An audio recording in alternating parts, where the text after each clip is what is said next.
typically starts with something stupid. Sock, tissue, bit of toilet roll drops on the floor and your cockapoo goes to grab it. Then all of a sudden, it's like a red mist comes over them. Hard staring, curling their lip, and you think for the first time ever, wow, my dog might actually bite me.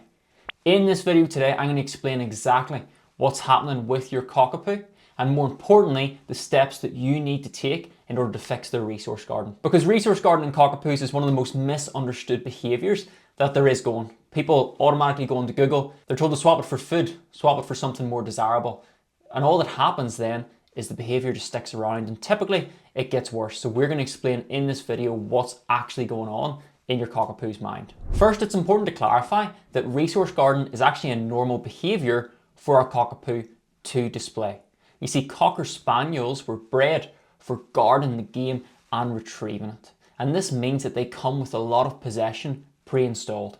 So when your cockapoo displays that defensive aggression to try and withhold a resource and keep a resource, it's actually Mother Nature that's told them to do that. It's not that you have a bad dog, it's just that's what their genes are telling them they should do in that moment. You see, what you do next is critical. You've never seen your dog like this before, so you hesitate. You back off and you think, wow, what's going on? And your cockapoo learns a very important lesson. They learn that defensive aggression helps them keep items of value. It's not because they're dominant, it's not because they're nasty, it's because that behavior that Mother Nature told them to do worked. So, like any dog, when they try something that works, what do? They try it again and again and again. And this is where you might have seen with your cockapoo, where it might have began with a sock, and now all of a sudden it's their food bowl, maybe it's their bed, maybe it's particular items like toys, maybe it's even kitchen cupboards or the dishwasher. As your dog then tries it out in a variety of different environments, they're constantly asking themselves, okay, does this work? And if so, they will continue to do that again in the future. And as it escalates, the guardings become more extreme, and the time your cockapoo will take to eventually go through that sequence and eventually bite will get shorter and shorter and shorter over time. Hey everyone, sorry for the interruption. Just very quickly, I want to let you know about the free cockapoo reactivity training that I have put together. The 3 pillars about how to fix your cockapoo's reactivity. Every single owner I speak to gets this wrong.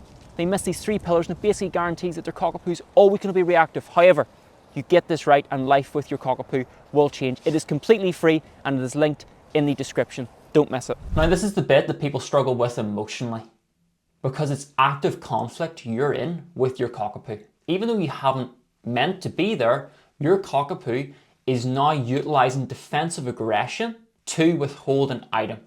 That means that they will growl, bark, lunge, and yes, even eventually bite to keep that item. And it's really important that you understand that's what's going on with your cockapoo. It's not that you have a bad dog, it's in this particular scenario when there's an item that they deem valuable, they will utilize defensive aggression to keep it. Now, there are 2 parts to solving resource garden properly: management and training. And for lasting results, you need both. Management stops you getting caught out.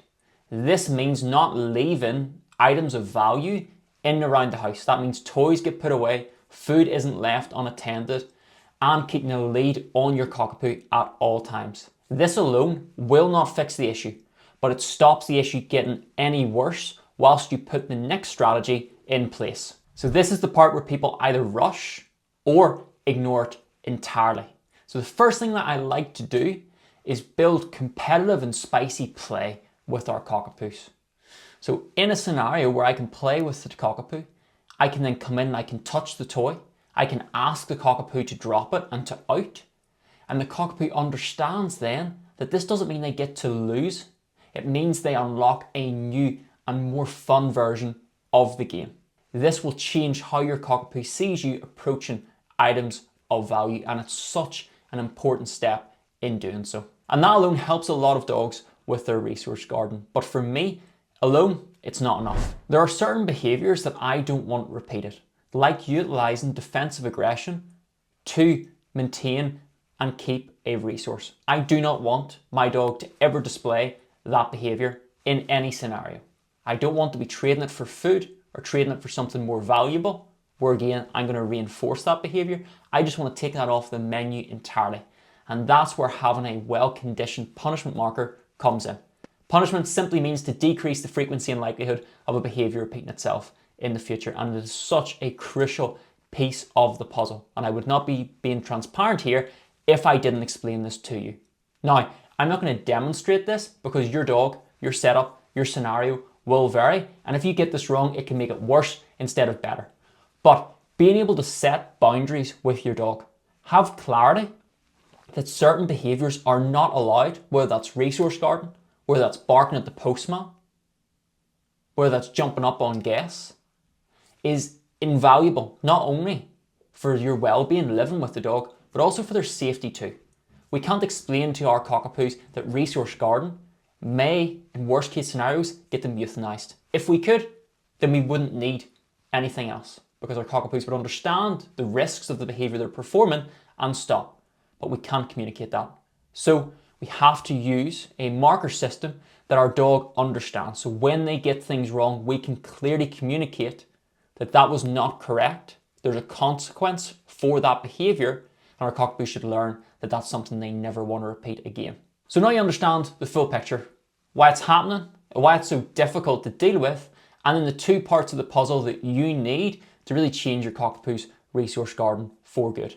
But you have the information, but the information alone isn't good enough. You need the implementation. Now, with a subject as difficult and tricky as resource garden, every dog and every scenario is literally different. And that's why I can't show demonstrations and give cookie cutter advice here, because it actually might put you at risk and have your cockapoo's behaviour get worse instead of better. So I would encourage you, if you're struggling with your cockapoo's resource garden, even if it's not too bad now, but you're worried about it getting worse, I would encourage you to reach out. There is a link below in the description where you can book a completely free one-to-one chat with me so I can understand your dog and your situation. I can give you far more bespoke advice.